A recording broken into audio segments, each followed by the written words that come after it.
대다수의 사람들이 요한계시록을 마주대할 때 상당한 두려움과 긴장감을 느낍니다. 그것은 아마도 최후의 심판날에 관한 이해할 수 없는 비밀스러운 말들이 요한계시록 안에 많이 나열되어 있기 때문일 것입니다. 하지만 요한계시록은 본래 1세기의 로마 시대를 살아가던 소아시아 지방의 7교회 성도들을 향해 쓴 편지로서 하나님께서는 박해와 고통에 직면한 성도들이 하나님 나라의 진정한 복을 놓치지 않기 위해 이 편지를 읽고 듣고 또 실천하기를 원하셨습니다. 이것이 바로 요한계시록이 기록된 1차적인 목적입니다. 요한이 살아가던 시대는 로마의 평화라는 미명하에 로마가 제국주의적인 질서를 공고히 하던 때였습니다. 로마의 폭력과 또한 그 종교성은 유례없는 외적인 질서를 만들어내었고, 이런 질서를 따르지 않는 기독교의 신앙은 사회적인 비난과 배척, 또 핍박과 학대를 당했습니다. 교회들은 예수 그리스도의 승리가 그런 상황과 어떠한 관계인지 혼란스러워했고, 각자의 상황에서 나름의 적응을 도모하고 있었습니다. 이것이 소아시아 7교회의 현실이었고, 또한 이 현실은 우리의 현실이기도 합니다. 당시의 7교회는 아마 종말이 눈앞에 다가왔음을 뼈저리게 느끼고 있었을 것입니다. 이런 상황에서 하나님께서는 요한에게 환상을 보여주셨습니다. 눈에 보이는 현실은 날로 강성해가는 로마 제국의 악한 지배력이었지만 그 이면에 놓인 영적인 현실을 보게 하신 것입니다. 요한은 이 환상들을 통하여서 악한 권력이 창궐하는 이유와 하나님의 백성들이 끝까지 인내해야 하는 이유를 눈으로 보고 확신할 수 있었습니다. 오늘의 우리도 요한의 환상을 보아야 합니다. 그 환상들을 통해 오늘 우리 사회를 장악하고 있는 영적 세력을 분별하고 끝까지 하나님 나라의 복음을 따르는 자로서 인내할 수 있어야 합니다. 하지만 요한이 천사를 통해 본 환상적인 계시들, 또 그 알기 힘든 상징들, 강력한 예언 등으로 가득한 요한계시록의 내용들이 어쩌면 당시의 사람들에게는 꽤나 익숙한 이야기들이었을지 모르겠지만 지금의 우리에게는 어려운 게 사실입니다. 그래서 많은 자들이 이 책의 세부 사항을 해석하려다가 극단적인 종말론자로 치우친다든지 아니면 심판과 진노에 겁에 질려서 아예 덮어버리기 일쑤입니다. 저 역시도 상당히 조심스럽게 이 요한계시록의 강해 영상을 올려야 할지 꽤 오랜 시간 많이 망설였습니다. 그러나 점점 더 악의 권세가 커져가고 기독교의 본질까지 흔들어버리는 거짓의 영들이 더욱 극성을 부려가고 있기에 더는 주저하지도 회피할 수도 없다는 마지막 마음의 결정을 내렸고, 그래서 이제 금주부터 시작하여 2022년의 마지막 주까지 장장 22주에 걸친 대장정을 시작하려 합니다. 앞에서 전제하였듯이 저는 요한계시록이 교회들을 향해 쓴 편지의 글이라는 점에 집중할 것입니다. 지금 이 시대의 교회된 성도들을 향한 말씀으로서의 요한계시록을 선명하게 읽고 듣고 지킬 수 있도록 도우려 합니다. 자신들이 요한계시록을 해석하기 위한 특별한 열쇠를 쥐고 있다고 말하는 이단들의 주장과는 달리 하나님께서 이미 주신 성경 말씀의 인도하심을 따라 요한계시록을 성경 전체의 흐름에 맞추어서 이해하고자 합니다. 그동안 함께 살펴본 에베소서, 히브리서, 야고보서, 갈라디아서 등의 편지 글들의 종착점으로서의 요한계시록을 더 가까이 할 수 있는 좋은 기회가 되기를 바랍니다. 이제 1장을 열어보겠습니다.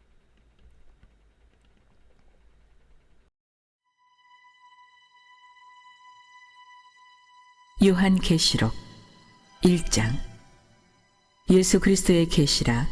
이는 하나님이 그에게 주사 반드시 속히 일어날 일들을 그 종들에게 보이시려고 그의 천사를 그 종 요한에게 보내어 알게 하신 것이라.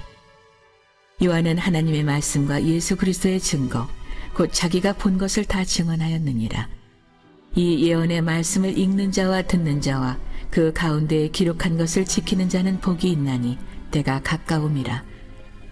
요한은 아시아에 있는 7 교회에 편지하노니 이제도 계시고 전에도 계셨고 장차 오시리와 그의 보좌 앞에 있는 7 영과 또 충성된 증인으로 죽은 자들 가운데서 먼저 나시고 땅의 임금들의 머리가 되신 예수 그리스도로 말미암아 은혜와 평강이 너희에게 있기를 원하노라. 우리를 사랑하사 그의 피로 우리 죄에서 우리를 해방하시고 그의 아버지 하나님을 위하여 우리를 나라와 제사장으로 삼으신 그에게 영광과 능력이 세세토록 있기를 원하노라. 아멘. 볼지어다 그가 구름을 타고 오시리라. 각 사람의 눈이 그를 보겠고 그를 찌른 자들도 볼 것이요 땅에 있는 모든 족속이 그로 말미암아 애곡하리니 그러하리라. 아멘. 주 하나님이 이르시되 나는 알파와 오메가라. 이제도 있고 전에도 있었고 장차 올 자요 전능한 자라 하시더라. 요한계시록은 예수님의 제자이며 요한복음과 요한서신의 저자인 사도 요한이 직접 보고 들은 메시지와 예언과 환상을 기록한 책입니다. 그가 요한계시록을 기록한 것이 반모섬에 유배되었을 때이므로 약 AD 95년이나 96년으로 추정되며 따라서 요한계시록은 성경에서 가장 나중에 기록된 책들 가운데 하나입니다. 요한계시록 1장 1절로 8절은 이 책에 대한 요한 자신의 도입부로서 반드시 속히 일어날 일들을 그 종들에게 보이시려고 라는 기록 목적을 분명히 밝히고 있습니다. 물론 이 책이 미래에 전개될 사건들을 계시해 주는 것은 맞지만 그러한 종말에 대한 묘사 때문에 이 책의 진짜 핵심을 놓쳐서는 안 됩니다. 그 핵심이란 바로 그 사건들을 주관하시는 분 예수 그리스도입니다. 1절에 예수 그리스도의 계시라는 첫 구절은 이 책 전체의 주제를 시사합니다. 계시라는 단어는 헬라어 아포칼립시스의 번역으로 그 의미는 베일을 벗김 혹은 드러내 보임입니다. 이 단어에서 영어의 아포칼립스라는 단어가 유래되었습니다. 이 단어는 요한계시록에 한 번밖에 나오지 않지만 책 전체의 제목 역할을 합니다. 예수 그리스도의 계시는 예수 그리스도에 관하여 설명한 것이고 예수님에 의해 기록된 것으로서 계시의 처음과 과정과 끝은 모두 예수 그리스도를 향해 있습니다. 계시는 본 출처가 하나님이시고 하나님이 예수님에게 맡기셨으며 천사를 통해 이 계시를 요한에게 지시하시고 또 요한을 통해 교회의 종들에게 계시가 전달되었습니다. 1절에 속히로 번역된 헬라어 문구 엔타케이는 누가복음 18장 8절에 하나님의 심판을 언급할 때도 쓰였고 로마서 16장 20절에 장차 사탄이 망할 것을 묘사할 때도 쓰였습니다. 임박한 성취를 표현할 때 흔히 쓰이던 헬라어 단어로서 3절에 나오는 가깝다라는 뜻의 헬라어 엥기수와도 유사합니다. 그리스도가 속히 오실 것이며 그분의 재림이 가깝다라는 표현은 그리스도의 강림이 임박했다는 뜻이지 당장이라는 뜻은 아닙니다. 또한 그리스도가 불시에 오신다는 뜻이지 그때까지 남은 시간이 짧다는 뜻도 아닙니다. 성경이 만일 그리스도가 승천하신 뒤에 단시간 내에 재림하실 거라고 말을 했다면 올리고스라는 단어를 썼을 것입니다. 이 단어는 요한이 요한계시록 12장 12절과 17장 10절에 쓴 말로 시간의 길이가 짧다는 뜻입니다. 반면에 엔타케이와 앵기스는 절박성을 뜻하는 단어로서 미래의 사건이 언제라도 성취될 수 있다는 의미가 담겨 있습니다. 마치 그리스도께서 지금 세상의 문간에 서 계셔서 당장이라도 들어오실 수 있다는 말과 같습니다. 따라서 속히에 해당하는 엔타케이 그리고 가깝다라는 말의 앵기스는 어느 특정한 때에 재림하실 것을 고대할 것이 아니라 그분이 언제 오시더라도 준비하고 있어야 한다는 말입니다. 3절에서 요한은 이 예언의 말씀을 읽고 듣고 지키는 사람들은 복이 있다라고 썼습니다. 그렇다면 성경적인 의미에서 복이 있다라는 말은 무슨 뜻일까요? 헬라어 원어로 이 단어는 피상적인 감상을 표현하는 말이 아니라 하나님의 뜻 가운데서 행하는 것이 좋은 일이라는 검증된 확신을 표현하는 말입니다. 예수님도 산상수훈의 팔복에서 동일한 헬라어 단어를 반복해 사용하셨습니다. 요한계시록에도 죽음과 멸망과 고난 속에서 시련을 만난 신자들에게 희망과 격려를 주기 위한 칠복이 들어 있습니다.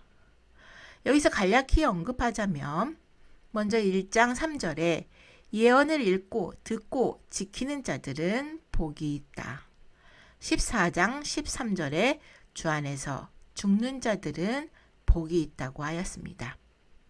또 16장 15절에 깨어있어 자신의 옷을 지키는 자들이 복이 있다고 하였고 19장 9절에 그리스도의 혼인잔치에 초대받은 자들은 복이 있다고 말합니다. 이어서 20장 6절에는 첫째 부활에 참여하는 자들이 복이 있으며 22장 7절에는 이 책의 예언의 말씀을 지키는 자들에게 14절에는 자신의 옷을 빠는 자들에게 복이 있다고 말합니다. 4절은 옛날 편지의 형식을 따르고 있는데 처음에는 발신자의 이름이 나오고 그 다음에는 수신자들을 언급하고 있으며 그리고 인사를 합니다. 아시아의 7교회에 대해서는 2장과 3장에서 다시 언급하겠습니다. 요한은 성부 하나님을 이제도 계시고 전에도 계셨고 장차 오실이라고 묘사하고 있는데 이렇게 아주 색다르게 표현하고 있는 곳은 성경에서 단지 이곳 1장 4절과 4장 8절 뿐입니다. 이 말은 구약에 나오는 하나님의 이름인 나는 스스로 있는 자이다가 발전된 것이라 볼 수 있는데 당시 그리스도인들은 하나님께서 시간을 초월하시는 분이라는 사실을 마음에 새기고 있었던 것으로 추측됩니다.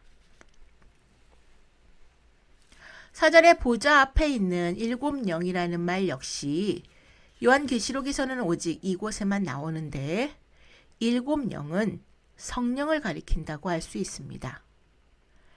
7이라는 숫자는 그분의 충만함을 묘사하는 것으로서 7영이라는 표현은 스가랴 4장 2절로 7절의 이미지와 이사야서 11장 2절로 3절에 나오는 성령의 7가지 특성에서 온 것이기도 합니다. 7가지의 특성이란 여호와의 영, 지혜의 영, 총명의 영, 모략의 영, 재능의 영, 지식의 영, 그리고 여호와를 경외하는 영입니다.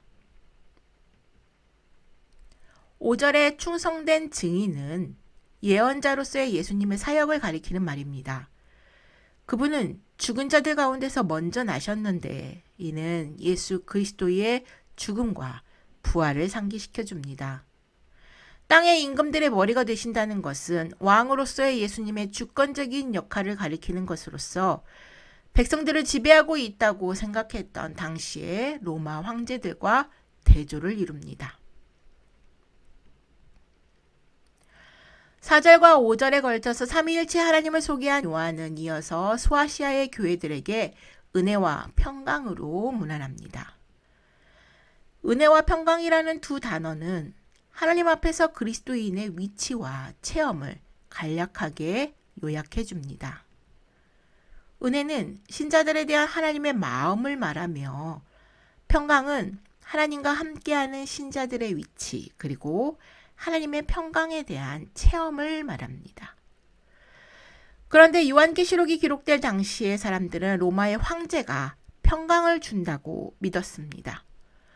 로마라는 거대한 제국이 명성을 떨치고 헬레니즘 문화가 로마 제국을 통해 뻗어나가던 시절 도미티아누스 황제는 자신을 신으로서 숭배해야 한다는 칙령을 선포했습니다. 특별히 마지막을 향해 가고 있는 지금 이 시대에도 도미티아누스 황제처럼 자신을 신으로 섬겨야 한다는 것을 정치적인 도구로 사용하는 자들이 속출하고 있음을 보게 됩니다. 세상은 로마 황제와 같은 강력한 인간의 세력을 원하며 그것이 하나님을 대신해 모든 것을 평온하게 해주기를 기대합니다. 아이러니하게도 백성들 역시 욕심을 가진 왕을 세우기를 원하며 그가 신처럼 자신들의 모든 욕망을 채워줄 것을 기대하지만 정작 세상을 지배하려는 왕에게 백성들은 안중에 없습니다. 단지 백성의 마음을 국가의 체계 아래서 강력하게 지배하기를 바랄 뿐입니다. 이러한 지금의 시대적인 상황이 요한의 시대와 많이 닮아 있음을 봅니다. 그리고 오래전 요한을 반모섬에 유배시켰던 사탄이 여전히 사람들의 영혼을 문화, 정치, 경제라는 제도권 안에 가두려 하고 있는 것도 부인할 수 없는 사실입니다.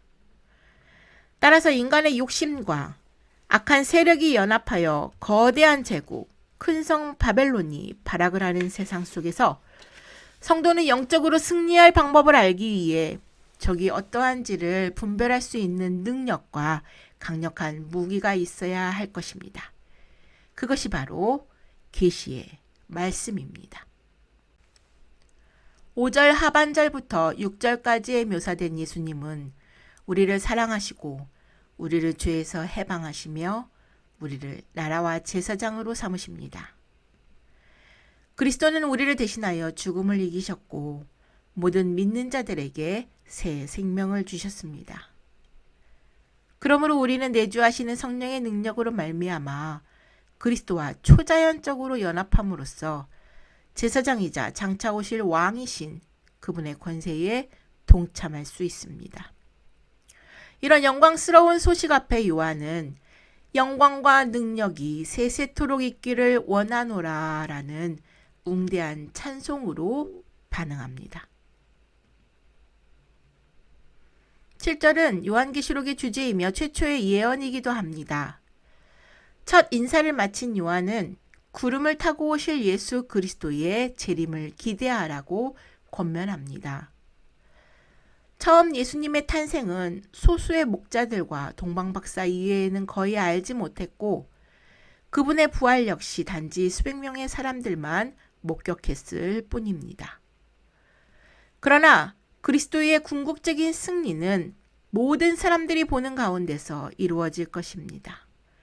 그분을 믿지 않은 사람들까지 포함해 모든 눈이 그분을 볼 것이며 그분을 보는 사람들은 다 심히 애곡할 것입니다. 왜냐하면 최후의 아마겟돈 전쟁에 영광스럽게 강림하실 그리스도는 심판자로 오실 것이기 때문입니다. 예수 그리스도께서 다시 오실 때에 열방에 믿지 않는 모든 자들은 다가올 심판으로 인한 후회와 회한의 눈물을 흘릴 것입니다. 8절에서 요한은 불쑥 전능하신 하나님의 말씀을 인용하여 우리의 주의를 집중시킵니다. 헬라어 알파벳의 첫 글자와 마지막 글자인 알파와 오메가는 창조와 재창조가 모두 하나님의 손안에 있음을 보여줍니다. 전능한 자라고 번역된 헬라어 단어 판토크라토르는 모든 능력을 가진 자라는 뜻으로 신약성경에서 모두 10회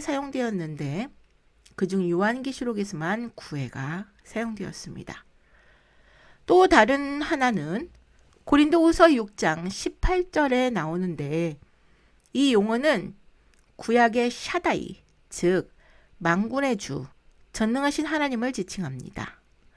따라서 8절의 전능한 자라는 이 짧은 단어 안에는 전능하신 주 하나님, 만군의 주 하나님이신 예수 그리스도께서 다시 오실 때에 그 어떤 것도 그분의 뜻을 막을 수 없으며 그분의 오심을 사모하고 그분을 의로운 왕으로 인정하는 자들 역시 예수 그리스도의 능력으로 하나님 나라의 축복을 누리게 될 것이라는 의미가 담겨 있습니다.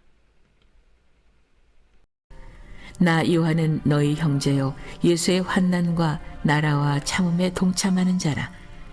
하나님의 말씀과 예수를 증언하였으므로 말미암아 반모라 하는 섬에 있었더니 주의 날에 내가 성령에 감동되어 내 뒤에서 나는 나팔소리 같은 큰 음성을 들으니 이르되 내가 보는 것을 두루마리에 써서 에베소, 서머나, 버가모, 두아디라, 사대, 빌라델비아, 라오디게아 등 7 교회에 보내라 하시기로 몸을 돌이켜 나에게 말한 음성을 알아보려고 돌이킬 때 7 금 촛대를 보았는데 촛대 사이에 인자 같은 이가 발에 끌리는 옷을 입고 가슴에 금띠를 띠고 그의 머리와 털의 희기가 흰 양털 같고 눈 같으며 그의 눈은 불꽃 같고 그의 발은 풀무불에 단련한 빛난 주석 같고 그의 음석은 많은 물소리와 같으며 그의 오른손에 7 별이 있고 그의 입에서 좌우에 날선 검이 나오고 그 얼굴은 해가 힘있게 비치는 것 같더라.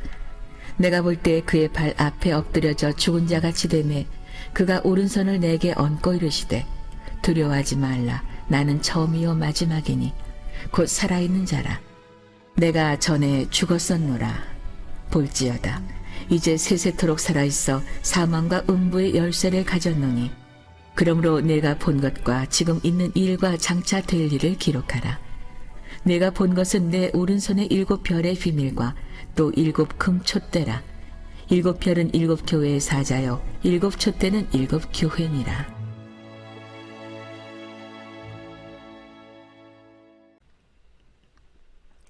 9절에서 요한은 자신을 여러분의 형제이며 예수 안에서 환난과 나라와 참음에 동참하는 자라고 소개하는 것으로 그리스도 때문에 심한 박해와 고난을 겪고 있는 자들을 공감하고 있습니다. 환난으로 번역된 헬라어 단어 뜰립시스는 억압, 압제라는 뜻으로서 영어로는 tribulation, 라틴어로는 트리블럼, 즉 탈곡기라는 의미를 가집니다. 그리스도의 물리적인 재림으로 이어지는 말세의 대환란을 의미할 수도 있겠지만 그보다는 모든 시대의 그리스도인들이 겪는 전반적인 시련과 박해를 의미하는 경우가 더 많습니다. 나라라는 단어는 그리스도께서 재림하실 때 지상에 세워질 미래의 하나님 나라를 지칭하는 말입니다. 예수 그리스도께서 다시 오실 때에 신자들도 그분과 함께 그 나라에서 왕노릇하게 될 것입니다. 참음을 뜻하는 휘포모네는 문자적으로 아래에 머무른다라는 뜻을 가지고 있는데 이는 극한 역경을 견딘다는 의미를 내포합니다. 소나 나귀가 무거운 짐을 견디는 것과 비슷한 말로 예수 그리스도는 환난과 나라와 참음이라는 세 요소를 통하여 요한이 살던 시대의 신자들을 하나로 묶어주셨습니다. 이렇게 환난에 동참하고 미래의 영광을 약속받은 신자들에게 성령께서는 또한 참음에 동참할 능력을 주십니다. 요한은 자신이 하나님의 말씀과 예수를 증언하였으므로 말미암아 반모라 하는 섬에 추방되었다고 말합니다. 초대교회에 대한 역사의 기록을 보면 사도 요한은 약 18개월 동안 반모 섬에 유배되었다가 풀려나 아시아의 교회들을 지도하다가 AD 98년 트라이아누스 황제가 즉위한 후 세상을 떠났다고 합니다. 요한이 보는 환상의 시작은 10절부터입니다. 요한이 주의 날에 성령에 감동되자마자 그의 뒤에서 또렷하고 선명하게 들리는 음성이 있었는데 마치 나팔 소리 같은 음성이었습니다. 성경에서 나팔은 전쟁을 경고하기 위한 도구로 등장하는데 성경에서의 전쟁은 하나님이 작정하시고 계획하신 전쟁과 환란에 관한 것이 많습니다. 이러한 사실을 알리는 중요한 수단이 나팔이고 또한 나팔수는 하나님이 부르신 선지자들이었습니다. 주의 날은 이미 요한 시대에 그리스도인들에게 있어서 일요일을 가리키는 말이 되어 있었습니다. 한 주의 첫날, 즉 주님의 부활을 경축하는 날로서 초대교회 때부터 그리스도인들은 이날에 예배를 드리기 위해서 모였습니다. 그런데 지금 요한은 혼자서 예배를 드리고 있을 때에 부활하신 예수님의 음성을 듣게 된 것입니다.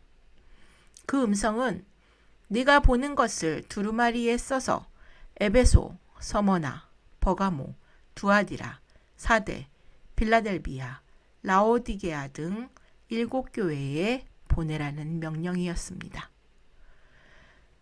그리스도께서 이 7교회를 뽑으신 것은 그들의 상황과 상태가 우리 시대를 포함해서 모든 시대의 교회들에 적용될 수 있기 때문입니다. 이 7교회 중 첫 번째로 언급된 교회이자 요한의 모 교회인 에베소는 반모에서 가장 가까웠습니다. 요한은 자신에게 말씀하시는 분이 누구인지 보기 위해 몸을 돌이켰습니다. 그런데 그의 눈에 처음 들어온 것은 사람이 아니라 각각의 기름 등잔을 바치고 있는 7 금 촛대였습니다. 7 금 촛대는 아마 구약의 이스라엘 장막에 놓여 있던 7개의 가지를 가진 큰 촛대였을 것입니다. 촛대는 스가랴 4장 2절에서 이스라엘을 상징하는데 20절에서 촛대가 교회임을 말하고 있기 때문에 이는 믿는 자들의 신분이 하나님 나라의 택한 백성, 곧 영적 이스라엘이라는 사실을 말해주는 것이라 할 수 있습니다. 그리고 더불어 그리스도의 교회들은 악하고 어두운 세상에 빛을 발하는 촛대가 되어야 한다는 사명을 부여받았음을 상징합니다. 요한은 촛대들 가운데서 인자 같은 일을 보았습니다. 인자라는 말은 예수님께서 부활 승천하신 후에도 인간성을 지니고 계시다는 말이 아니라 요한이 제자로서 따르던 그 예수님과 동일한 분이시라는 사실을 증명해 주는 말입니다. 다니엘서 7장 13절과 10장 16절을 보면 다니엘에게 나타났던 예수님의 모습이 요한에게 나타나셨던 모습과 매우 흡사합니다. 따라서 구약에 예언된 모습과 동일한 인자의 등장은 하나님의 약속에 대한 성취를 나타냅니다. 더불어 인자 같은 이가 촛대 사이에 계시다라는 것은 마태복음 28장 20절에 내가 세상 끝날까지 너희와 항상 함께 있을 것이다 라는 예수님의 약속을 상기시킵니다. 13절에 발에 끌리는 옷을 입고 가슴에 금띠를 띠고 라는 말은 대제사장의 모습을 연상시킵니다. 대제사장이신 그리스도께서 자기 백성을 돌보시려고 그들 가운데서 일하신다는 예수님의 계속적인 사역을 상징합니다. 14절에 그의 머리털은 희기가 양털 같고 눈 같다라는 묘사는 다니엘서 7장 9절에도 명시되어 있습니다. 고대 세계에서 흰 머리털은 노인들의 연륜으로 인한 지혜에 대한 존경심을 상징합니다.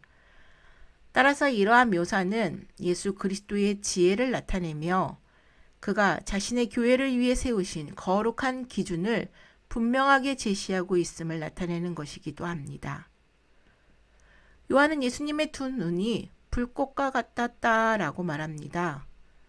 이것은 그가 모든 것을 보신다는 것을 의미하는 것으로 신학적인 용어로 예수님의 무소부재하심을 가리킵니다. 날카로운 눈길은 교회의 가장 깊은 부분까지도 꿰뚫어 보시고 알아야 할 모든 것의 실제를 정확하게 찔러 드러내십니다. 그리고 언젠가는 의로운 진노로 응답하실 것입니다. 15절에 그리스도의 발이 놋새가 용광로에서 빛나는 때처럼 빛났다라는 것은 원수를 정복하여 자기 발등상을 삼은 강력한 왕의 모습을 나타냅니다. 고대의 왕들은 정복한 적의 목덜미에 발을 얹음으로써 그들의 승리를 상징했다고 합니다. 예수님의 강력한 발은 모든 악한 세력에 대한 그의 궁극적인 승리를 나타냅니다. 그의 머리털이 전지하심을, 그의 눈이 무소부지하심을 상징한다면 그의 발은 전능하심을 상징합니다. 10절에서 예수님의 음성이 나팔 소리에 비유되었다면 15절에서는 많은 물소리에 비유되고 있습니다. 이는 반모섬의 바위 해변에 파도가 부서지는 소리에 비유한 표현이라고 할 수 있습니다. 요한은 반모섬에서 지중해로부터 밀려오는 파도 소리를 계속 들어야만 했을 것인데 이는 에스겔서 43장 2절에 비슷하게 기술된 영원한 하나님의 목소리를 상징합니다. 예수님의 음성은 하나님의 말씀으로서 그리스도께서 말씀하실 때에 교회는 끊임없이 듣고 순종해야 합니다. 요한은 이어서 그의 오른손에 7별이 들려 있었고 그의 입에서는 좌우에 날선 검이 나오고 그 얼굴은 해가 힘있게 비치는 것 같다고 말합니다. 20절에서 7별은 7교회의 사자라고 말하기 때문에 이는 7교회의 지도자들을 지칭한다고 하겠습니다. 그리스도가 최고의 소유권을 암시하는 오른손에 7별을 들고 계시다는 것은 그분에게 주어진 하나님의 강한 능력으로 교회의 지도자들을 붙잡고 있다는 것을 상징합니다. 7교회의 지도자들에게 기름을 부으시고 인도하시며 또 보호하시는 예수 그리스도는 우리가 연약할 때에도 굳건히 붙드실 것입니다. 입에서 나온 좌우의 날선 검은 하나님의 말씀을 상징하는 것이자 또한 심판의 도구를 가리킵니다. 예수님은 사탄과 싸우실 때도 말씀으로 싸우셨고 그의 공생의 기간에 일하실 때도 말씀으로 승리하셨으며 말씀을 통하여 그의 일을 이루셨습니다. 요한이 보고 있던 예수님은 아버지의 살아있는 말씀으로서 그분을 통해 하나님이 말씀하셨고 지금도 말씀하시는 분입니다. 그 얼굴은 해가 힘있게 비치는 것 같다라고 말하고 있는 요한계시록 1장 16절 하반절에서 이 힘있게라는 말 헬라어로 디나미스는 즉 능력있게라는 뜻으로서 말 그대로 그의 얼굴이 그의 능력이라는 것을 의미합니다. 여기서 요한은 완전한 신성의 영광을 나타내고 있는데 예수님의 얼굴이 해같이 빛났던 변화산과 요한이 지금 반모섬에서 보고 있는 예수님이 동일한 분이시고 또 전능하신 하나님이시다라는 겁니다. 예수님의 영광스러운 광채는 성도들에게 기쁨을 부어주며 그분의 대적을 멸하십니다. 요한은 하나님께서 직접적으로 나타나셨을 때 그의 발 앞에 엎드러져 죽은 자같이 되었다고 고백했습니다. 요한은 그리스도의 영광을 보고 다시 두려움에 휩싸였습니다. 바울도 영광 중에 나타나신 그리스도를 보았을 때에 이와 유사하게 땅에 엎드러졌습니다. 오늘날 하나님을 봤다고 주장하는 많은 사람들이 자랑 삼아 떠드는 것과 다르게 하나님을 참으로 본 사람은 두려움으로 반응합니다. 왜냐하면 그분의 거룩한 임재에 자신이 죄인이며 뼛속까지 하나님을 거역하는 타락한 존재임을 깨닫게 되기 때문입니다.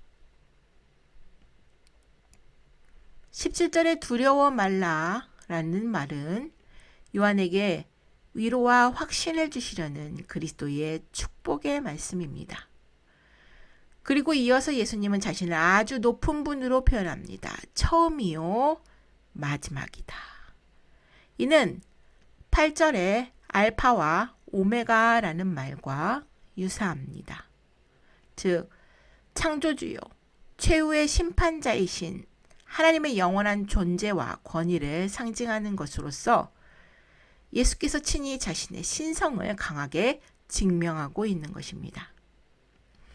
예수님께서는 창세 이전부터 끝날까지 영원한 주인이십니다. 그분은 산자이기 때문에 모든 생명을 유지하십니다. 예수께서는 살아계신 아버지를 통하여서 사시고 그와 마찬가지로 신자들은 예수님 안에서 예수님을 통해서 결코 죽지 않을 것입니다. 그분은 영원한 생명을 가지셨기 때문에 자기를 믿는 모든 사람에게 영생을 나누어 줄 능력을 갖고 계십니다.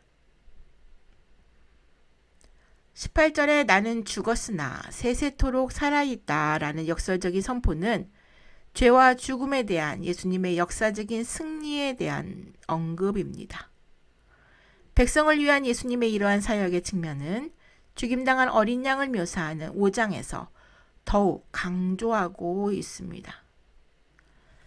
사망과 음부는 본래에 같은 뜻인데 사망은 죽음이라는 상태를 말하고 음부는 하데스라고 하는 장소를 말합니다. 또 음부는 스올의 동의어로서 죽은 사람이 있는 장소를 말합니다. 열쇠는 접근과 권위를 뜻합니다. 즉, 예수 그리스도께 죽는 사람과 사는 사람을 결정하는 권위가 있다는 것이고 최후의 심판자로서 예수님께서는 모든 죽은 자들을 심판하실 것입니다.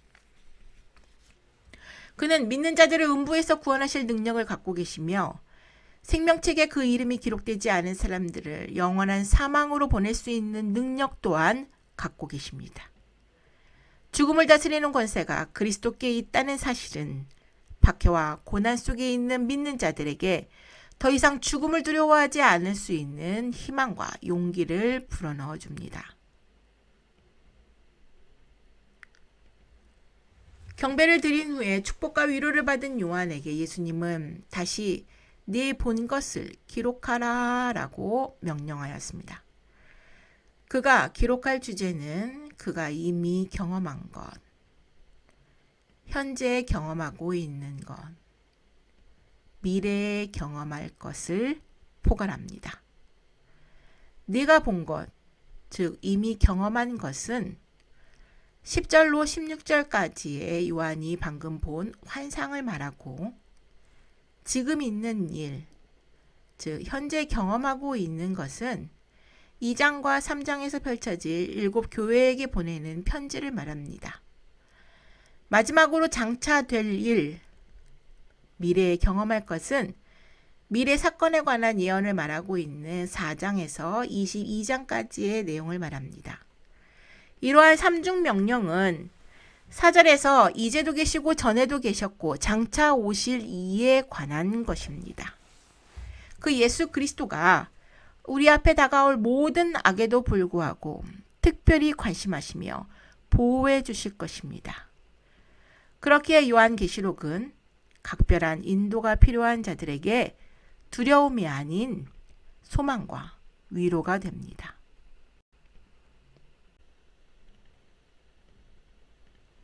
절망에 빠진 사람이 말씀을 통해 소생한 사례로 핸델이라는 음악가를 들 수 있습니다. 그는 젊어서부터 최고의 음악가로 명성을 날렸지만 한동안 지독한 침체기를 겪었다고 합니다. 발표하는 곡마다 악평을 받았고 핸델의 위대한 날은 끝났다는 말이 세간에 퍼졌습니다. 예전의 명성을 회복할 수 없을지도 모른다는 스트레스 속에 손가락이 마비되는 지경까지 이르렀을 때 그는 어느 날 친구가 건네준 성경책을 읽었습니다. 위로하라. 내 백성을 위로하라. 그는 이 말씀을 읽다가 온몸에 전율이 흐름을 느꼈고 이 말씀을 토대로 음악으로 나타낸 곡이 바로 우리가 잘 알고 있는 대작 메시아입니다. 특히 메시아의 막바지에 할렐루야가 울려 퍼질 때는 누가 먼저라고 할 것도 없이 모든 관객이 자리에서 일어나 한마음 한뜻으로 하나님의 위엄과 영광을 찬양합니다. 하나님께서 말씀으로 천지를 창조하신 것처럼 말씀이 우리에게 임하면 창조의 새 역사가 시작됩니다. 말씀을 따를 때 우리의 인생의 구속사가 열립니다. 말씀이신 예수님 안에 거할 때에 그분의 모든 은혜와 평강이 우리의 것이 됩니다. 성경을 묵상하고 진리에 순종하는 것보다 중대한 사역은 없습니다. 하나님의 능력도 예수 그리스도의 십자가의 길도 모두 영생의 말씀 안에 숨겨져 있습니다. 요한계시록은 반모섬에 유배되어 있던 사도 요한을 찾아오신 예수 그리스도께서 절망과 좌절 속에 빠져 있는 교회들을 향하여서 던져주시는 위로의 말씀만이 아니라 오늘 이 시대를 살아가고 있는 믿는 자들이 선한 싸움에서 승리할 수 있도록 용기를 주시는 우리를 향한 하나님의 사랑의 말씀입니다. 모두가 이 계시의 말씀을 읽고 듣고 지키는 복된 자들이 되기를 축원하며 핸델의 메시아 연주 영상으로 계시록 1장을 마치겠습니다.